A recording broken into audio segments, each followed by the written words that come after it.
बिस्मिल्लाहिर्रहमानिर्रहीम।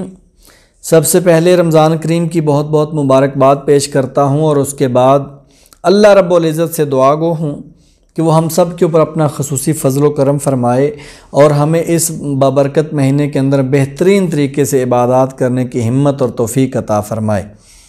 रमज़ानुल मुबारक का महीना हम सब के लिए बहुत बड़ी नेमत है, अल्लाह ताला का ख़ुसूसी इनाम है। इस महीने के अंदर अगर हम अपनी थोड़ी सी तवज्जो बेहतर कर लें, थोड़ा सा फ़ोकस करके अपनी चीज़ों को कर लें तो हम दुनिया व आखिरत में बड़ी आसानी से कामयाब हो सकते हैं। ये दुनिया हमारे लिए जन्नत बन सकती है। 30 दिन तक हम भूखे प्यासे रहते हैं, उस भूख प्यास को बर्दाश्त करके 30 दिन की प्रैक्टिस करके हमारे अंदर कुव्वत बर्दाश्त पहले से ज़्यादा हो जानी चाहिए। हमारे अंदर सब्र की ताकत जो है पहले से ज़्यादा हो जानी चाहिए। मुआशरे के अंदर जो पिसा हुआ तबका है उसके हवाले से हमारे अंदर एक एहसास बेदार हो जाना चाहिए। और इसके साथ साथ सिर्फ भूखा प्यासा रहना ही तो रोज़ा नहीं है, ज़ुबान का मामला है, कानों का मामला है, हाथ हैं, पाँव हैं, जिस्म के जितने अज़ा हैं सब का रोज़ा है, आँख का रोज़ा है। इनके ऊपर फोकस करना है, तवज्जो करनी है कि हमारी ज़ुबान जो है वो बुरे अल्फाज बोलने से, बुरी चीज़ें बोलने से महफूज रह जाए और प्रैक्टिस करने के बाद हम इसके आदी हो जाएं। इसी तरह हमारे हाथों से अच्छे और खैर के काम हों, बुरे काम ना हों, बुरी कामों का हिस्सा ना बने, पाँव बुरी तरफ ना जाएं, कान जो है बुरी चीज़ें सुनने से बाज आ जाएं, अच्छी चीज़ें सुनने के आदी हो जाएं।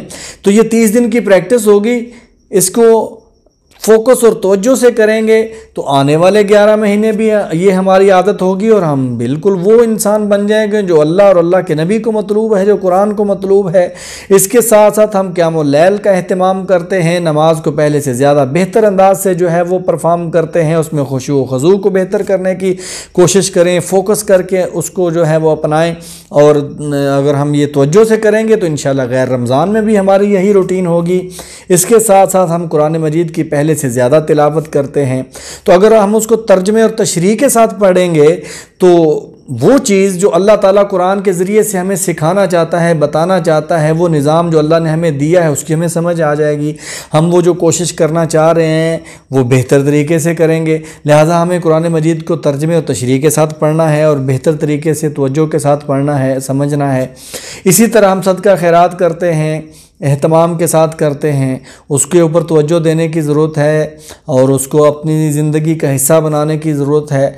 जो भी मामला हम इन 30 दिनों में कर रहे हैं, तवज्जो, फोकस और बेहतरीन जो है वो टाइम निकाल के और फोकस करके उसका मकसद, उसका मतलब समझ के करेंगे तो फिर हम कामयाब होंगे। और फिर 30 दिन की प्रैक्टिस के बाद इंशाअल्लाह अल्लाह के फ़ज़ल से, अल्लाह की मदद से ये सारी चीज़ें परमानेंट तौर पर, मुस्तकिल तौर पर हमारी ज़िंदगी का हिस्सा बन जाएंगी और हम गैर रमज़ान में भी यही सारे अच्छे काम कर रहे होंगे और फिर हम वही इंसान होंगे जो कुरान को मतलूब है, जो अल्लाह को मतलूब है, जो अल्लाह के नबी सल्लल्लाहु अलैहि वसल्लम को मतलूब है।